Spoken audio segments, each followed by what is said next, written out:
Well, hello, it's Dr. Greg Gary here on the 26th of November with this called the final countdown. You'll find out why in a minute. What you're looking at there is the world's largest rocket, and it takes a lot of energy to get that thing off the ground. Isn't that beautiful? When flying or rocketing, the most amount of energy occurs when you're taking off or in the initial stages of the rocket launch. Well, I'm here today to talk about that, about something that is lifting off. First, I want to give you an economic update, and there's a lot of issues out there in the currency and financial systems of the world. I want to preempt it by saying God has not given you a spirit of fear, but a power, love, and sound mind, meaning we can look at these things intelligently and address them intelligently. Well, look, if your house was burning down or your neighbor's house was burning down, you wouldn't say, well, you wouldn't tell them because, well, it would make you feel uncomfortable. No, you wouldn't do that. You'd do everything you could to inform everybody about the house on fire.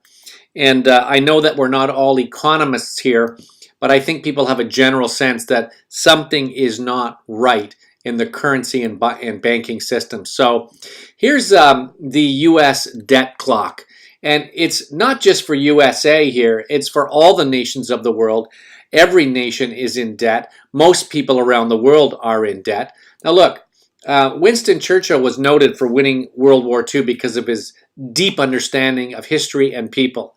And in the case of economics, history is also the best teacher. So, for example, Germany here, who went through a hyperinflation, they know that they had to get their gold back, and they did. Here's another slide where a bank called BCCI was involved in a scandal. This was 7 years ago, but a lot of people were harmed by this particular bank. But yet we place our trusts in bank. We put our money in banks. We just believe that all will be well when it comes to us and banks. But let's look in history. Cyprus Bank bail-in. And so what was the date on this? This was May 3rd, 2013. You may recall the crisis in Greece. And so Greek debt crisis, banks to stay shut, capital controls imposed. Well, how can that be when it's your money in your bank? Well, something called bail-in, not bailout, bail-in has occurred in the G20 nations and beyond, that you are classified as an unsecured lender to the bank. I would seriously take some time, if I were you, and look that up about the legality of that, because it is 100% true, okay? World economy at risk of another financial crash, says the IMF. Oh my, that's pretty serious. Okay, RBI imposes restrictions on PMC Bank. Where's this? This is in India. When was this? September 26, 2019. Well, wait now. Why are customers standing in line waiting to get their money? Do you feel that something is wrong here? ITM Trading, great. She does amazing work. If you have time and you really want to do a deep dive on numbers, go to her website. And anyways, this slide says bigger risk than the Great Recession. That is a pretty serious statement. So she's got all the numbers showing how economically around the world we're at the highest risk point we've ever been, higher than before the Great Recession. Major German co-op bank passes negative interest rates to customers. Are you kidding me? So now customers are paying to keep their money in the bank. Why would they do that? So it used to be that the bank paid us because they used our money. Hong Kong ATMs running out of cash, says locals. Well, look, I know there's trouble in Hong Kong these days, but still, it's part of a greater banking system. We should be able to go to the ATMs and get cash whenever we want, shouldn't we?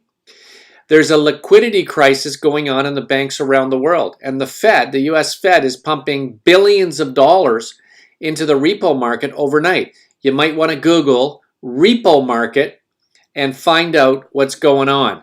It's pretty serious. Before it was quantitative easing, now it's this. This is another way of injecting money printed out of thin air into the system. What do you think is going to happen to inflation?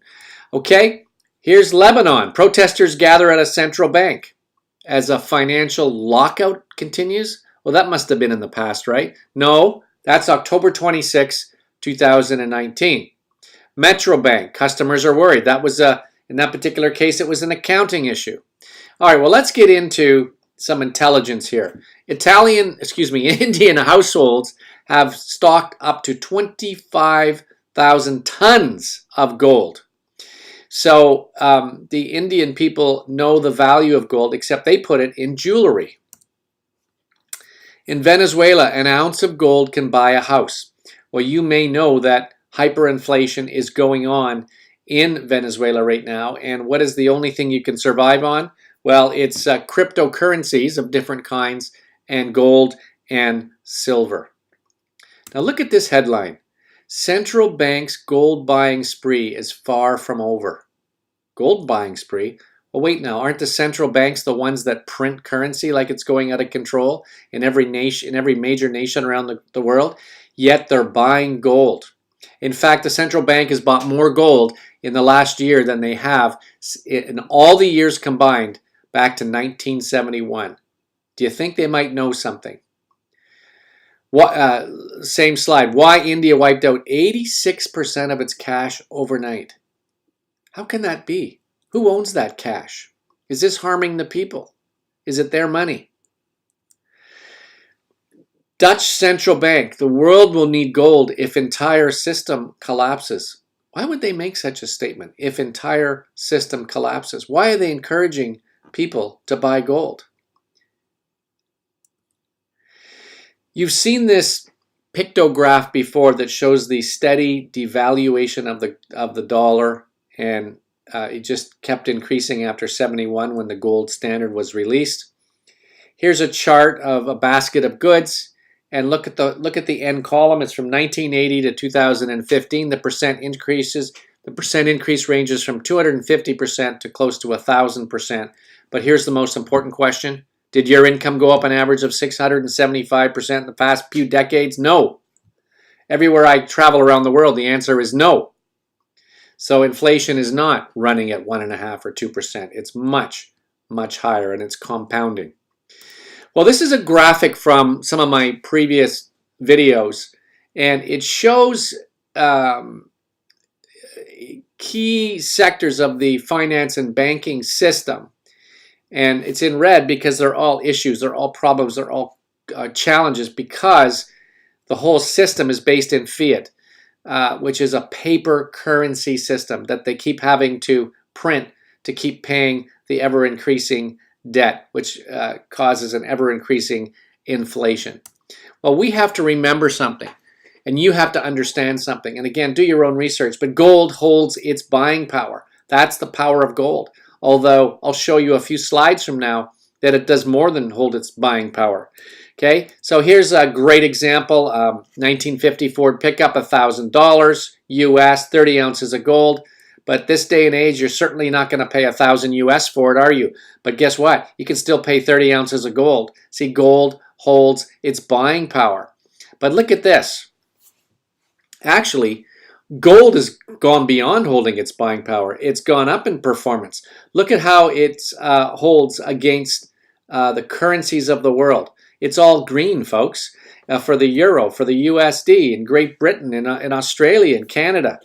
All in the green, all higher than the average currency. Look at this, 10,000 invested in gold on the S&P 500 and bonds in 1999.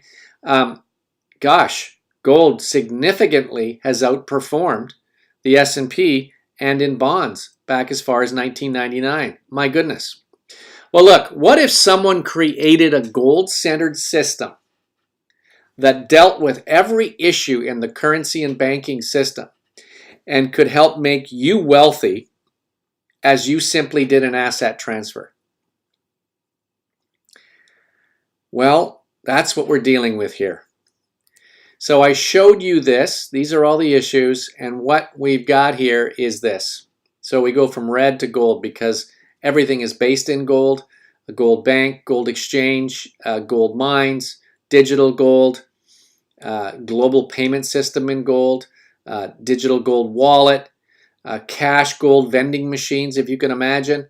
It's all here. It's all been designed. It's that rocket that is taking off. A lot of energy has gone into it, but it is taking off, and we are in the final 2.5 weeks of that takeoff. And you have a great opportunity to be involved in that takeoff. It's not too late, okay? So, I said this was going to be a short video, so here's the end of it. Do you want to keep sleepwalking into 2020 while you watch your assets and businesses dwindle? Now look, this has been a short video. Go back and look at some of my other videos. Go watch Mike Maloney. Go watch all the pundits that have been warning us all for years that this is coming, this financial crisis. Now look, if you do nothing and it happens, you're in deep losses, right? If you do something and it doesn't happen, what's the harm? You've got some more gold. But if you do nothing and it happens, I tell you, it's going to be a major crisis in your life. It's going to be a moment that you're going to regret, so you don't have to regret it. Okay? So if you don't believe me, I entreat you, please go do your own research about the state of the economy, the state of the currency systems, the state of the banks, and find out for yourself. Okay? So here we are offering you a way out. So you can change a crisis into wealth. Go back to the person who invited you to this video and ask them. Say, hey, this sounds a bit cryptic, but I am intrigued. Show me what you have, and they will show you some videos or invite you to a presentation. Okay? So after December 15th, that rocket will have lifted off, and you want to be on it because it's going to the moon and then to the stars. Okay? Good. So this has been Dr. Greg Gary. Thank you for listening. Get back to the person who brought you to this. Thank you, and God bless you.